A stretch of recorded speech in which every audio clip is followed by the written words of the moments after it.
Vamos a cantar por todas las naciones para que se escuche la voz de la gente. No queremos guerra, queremos la unión.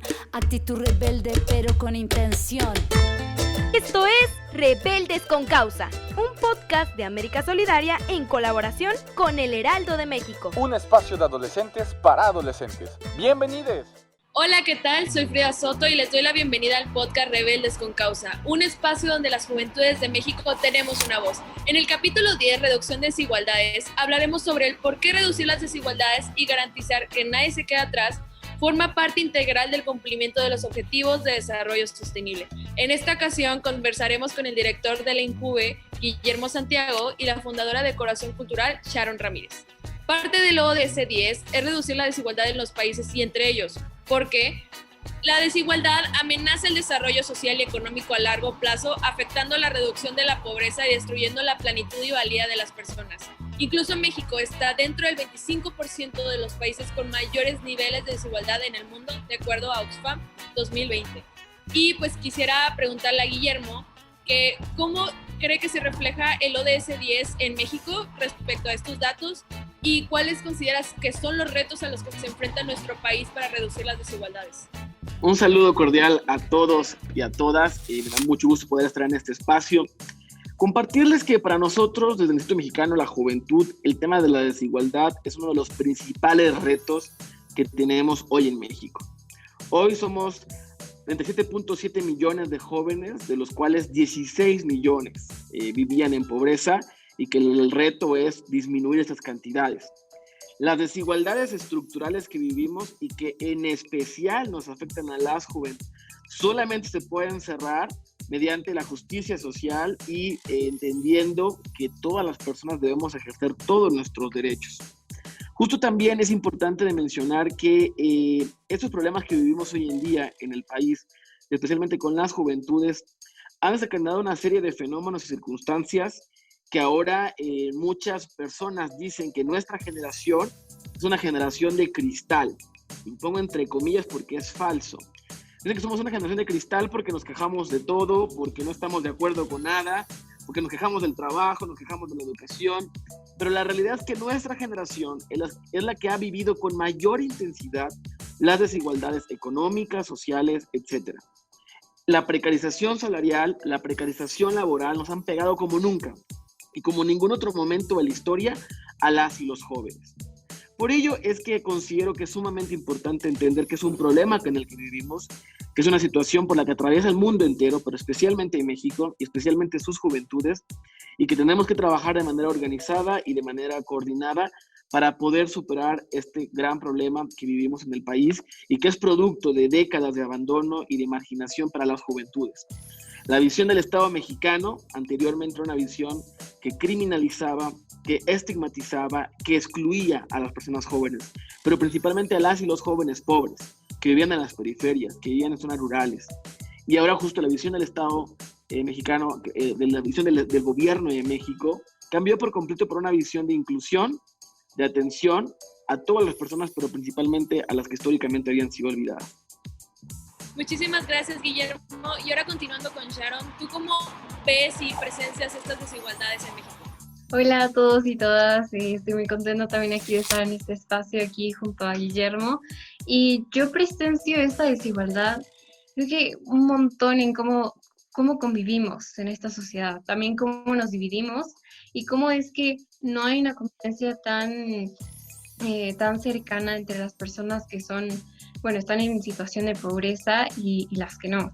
Entonces creo que en esta parte en donde no convivimos se refleja el desarrollo de México, porque inclusive sabemos bien que es un pequeño porcentaje el que las personas no sean pobres, en las que tienen una buena situación económica, y creo que es muy importante el observar qué es lo que está pasando en toda esta sociedad sin que alguien nos lo diga, porque muchas veces no lo vemos. Y también en México la educación ha sido como parte de que hay escasez, como que las escuelas privadas y las públicas como que no se hace competencia entre sí, sino que una es mejor que la otra. y debería de existir como esas oportunidades, sobre todo como el flujo del talento que hay en México.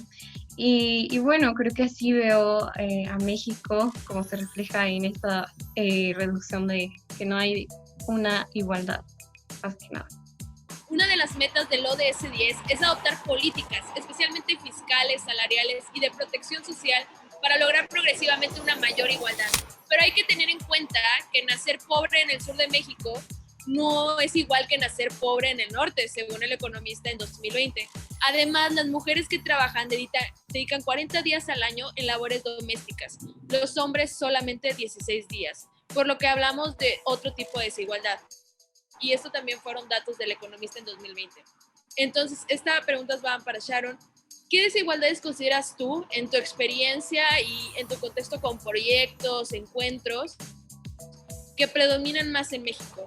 ¿Y cómo desde tus proyectos o iniciativas has trabajado para responder a este problema? Y creo que una de las desigualdades que más se han visto últimamente es la de género, que es la de las mujeres, como esta parte del trabajo, igual como tú comentabas, ¿no, Frida? También la de orientación sexual y un poco en la parte de ingresos estoy tocando yo la de las personas indígenas. Y aquí es donde Corazón Cultural, que es mi proyecto, y trabajamos en conjunto, que son puros jóvenes los que estamos trabajando, en empoderar a las personas indígenas para poder llegar a ellas, comprender su contexto y tener una inclusión con ellos y con ellas, que es justo lo que comentaba anteriormente, ¿no? Esta convivencia intercultural y también intergeneracional, en donde claramente, digo, todo se relaciona porque inclusive a mí me ha tocado esta parte del adultocentrismo, ¿no? Y para las personas indígenas es muy importante como el respeto hacia los adultos y bueno, en cuestión de Corazón Cultural, buscamos que las mujeres indígenas puedan llevar a cabo un emprendimiento para obtener ingresos en donde hacemos talleres de bordado y nosotros les damos los materiales necesarios para que ellas puedan desarrollarlo y nosotras y nosotros aprender de ellas. Y al mismo tiempo, algunos jóvenes conviven con los niños, con las niñas, hacemos actividades. Y bueno, esto era antes de la pandemia, ahora estamos viendo un poco más de la educación, del autocuidado, en la parte de sexualidad, en el que puedan ellas comprender por qué estamos haciendo Corazón Cultural en cuestión del emprendimiento para que puedan llevar a cabo lo que ellas quieren, ¿no? Con el cuidado de que también tenemos que cuidar su cultura y sus costumbres para que puedan llevar a cabo su emprendimiento con sus ideales. Gracias, Sharon. Y tú, Guillermo, desde tu trabajo en el Instituto de la Juventud, ¿qué desigualdades han visto más? ¿En cuáles han trabajado? Sobre todo para la protección pues, de las juventudes mexicanas. Hemos observado y estudiado que hay 3 grandes retos hoy en día en México para las juventudes. Y 3 grandes espacios en los que hay que cerrar estas brechas de desigualdad. Número 1, el tema del empleo. No solamente necesitamos más empleos, sino mejores empleos con mejores salarios, con las prestaciones de ley. Hoy aproximadamente el 51% de las personas jóvenes económicamente activas están en la informalidad. Número 2, el tema de educación. Considero que justo en el tema educativo hay un problema bastante importante. Ahora lo vimos con la pandemia. Ahora que se digitalizó la mayoría de las clases, sino que todas, nos dejamos ver que hubo una deserción escolar muy importante en nivel medio superior, porque o la falta de recursos para poder seguir estudiando o la falta de herramientas para poder hacerlo. Y el tercero es vivir una vida en paz, tener plenitud, tener bienestar. Y cuando decimos bienestar nos referimos a un conjunto de factores que permiten vivir en libertad y en el ejercicio pleno de los derechos. Ahora, desde el INJUVE, ¿qué estamos haciendo? Compartirles con mucha emoción que logramos lanzar un programa que se llama Redes.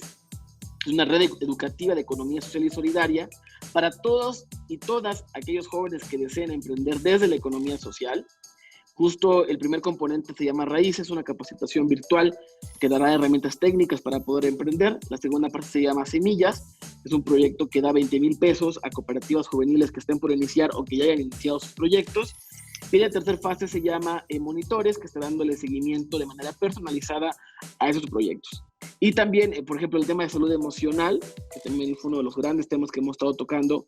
Hacemos un programa que se llama Contacto Joven, Red Nacional de Atención Juvenil, que brinda acompañamiento emocional y psicológico a jóvenes de todo el país de manera virtual, esto en colaboración con UNICEF, con la Secretaría de Salud, con CONADIC, con varias dependencias que nos estuvieron apoyando de manera significativa. Ya hablamos sobre los retos, tipos de desigualdades y cómo es que están tanto Sharon como Guillermo trabajando sobre ellos, y que justo concuerda con una meta del ODS 10, que de aquí a 2030 se potencialice y promueva la inclusión social, económica y política de todas las personas, independientemente de su edad, sexo, discapacidad, raza, etnia, origen, religión o situación económica u otro tipo de condición.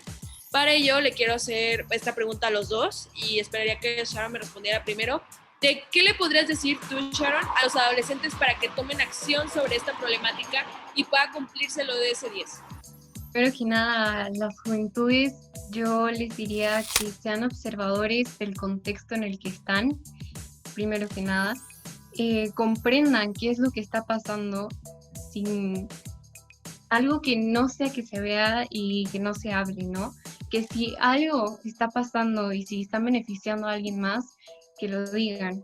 Creo que eso es muy importante y que actúen, lideren para poder accionar, porque mucho bien podemos hacer conociendo la problemática y podemos ser tan villanos sin saber y estar actuando, ¿no? Como en contra de la reducción de desigualdades. Justo por ello es tan importante el reconocimiento de las juventudes como agentes de cambio. Y como agentes de cambio en la toma de decisiones de sus espacios, en el cambiar la mecánica o las circunstancias en las que nos desarrollamos. Y este reconocimiento tiene que hacerse por la sociedad misma, de que nuestras acciones tienen peso y tienen mucho que aportar. Y desde luego, ahora algo importante, muchos dicen, bueno, pero es que lo que yo hago no cambia el mundo. Efectivamente es un proceso largo, pero cada acción que contribuya a mejorar nuestro entorno, a mejorar el bienestar colectivo, si empezamos a pensar desde la colectividad, tarde que temprano lograremos cambiar a nuestro mundo y lograremos transformar a nuestro querido México. No podemos pensar que puede existir una transformación social profunda sin la participación de las y los jóvenes.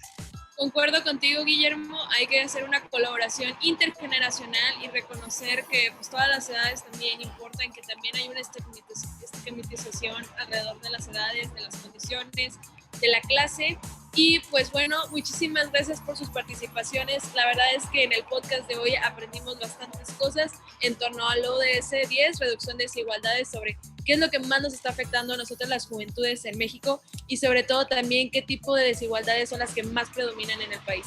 Y así es como terminamos el día de hoy. Recuerden que este es un podcast realizado por el Heraldo Media Group en colaboración con América Solidaria México. Todas las opiniones son nuestras y de nuestros invitados y no representan al Heraldo de México ni América Solidaria, quienes nos apoyan. Muchísimas gracias por sintonizarnos. Si te gustó este capítulo, no te olvides de darle like y comentarnos tu parte favorita. Compártelo con todos tus amigos y continúa creando soluciones.